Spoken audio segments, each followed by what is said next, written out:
Everyone in Oak Ridge knew Naomi Brooks as the quiet black woman who kept her head down. She worked 2 jobs, cleaning offices at dawn and waiting tables at night. Her hands were always tired, her smile always polite. People assumed that meant she was weak. They were wrong. Naomi lived with her younger brother, Malik, a gifted student with dreams bigger than their broken neighborhood. He believed education was the way out. Naomi believed in Malik the way church folks believe in prayer without question. But Oak Ridge wasn't kind to black dreams. One rainy night, Malik never came home. The police said it was gang-related. The news called him troubled. The men who did its sons of powerful businessmen walked free. Naomi stood in the courtroom as the verdict was read. Not guilty. She didn't scream, didn't cry, didn't collapse. She just nodded. That scared them more than tears ever could. That night, Naomi packed Malik's notebooks, awards, and letters into a box. At the bottom, she found a folded paper. It was a list of people who bullied him, people who threatened him, people who laughed while he suffered. At the top of the list was one name, Caleb Whitmore, the judge's son. Naomi whispered to the empty room. They think I'm done. They think I'm broken. They don't know what they created. And for the first time in her life, Naomi stopped surviving. She started planning. 5 years later, Oak Ridge didn't recognize Naomi Brooks. Now she walked in tailored suits, her hair sharp, her eyes colder. She had left the city, studied law at night, learned systems during the day. She didn't fight the system anymore. She became the system. Naomi returned as a legal consultant for corporate audits.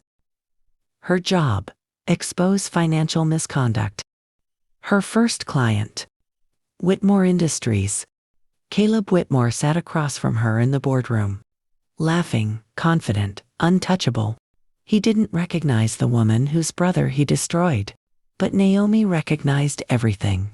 The arrogance, the careless cruelty, the way powerful men thought silence meant forgiveness. For months, Naomi collected evidence, illegal contracts, bribed officials, hidden accounts, destroyed lives. One by one, Whitmore allies fell. Executives resigned.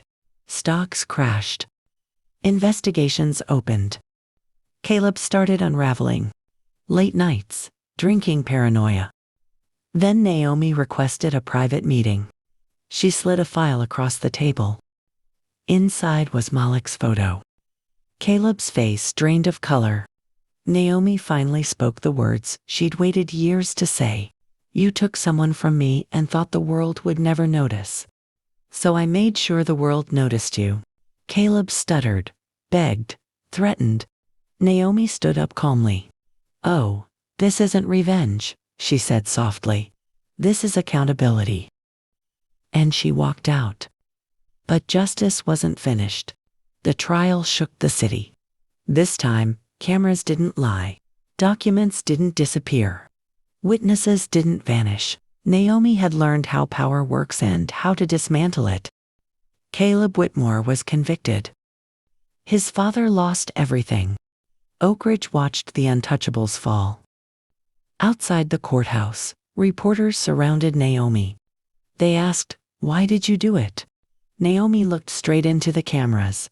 For every black family told to move on.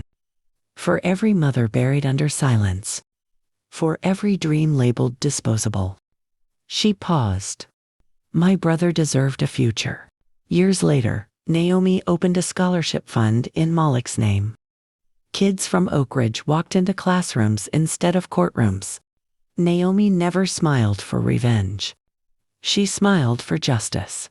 And in Oak Ridge, they still tell the story. Be careful who you silence. Because the quiet ones remember. And when they rise, they don't miss.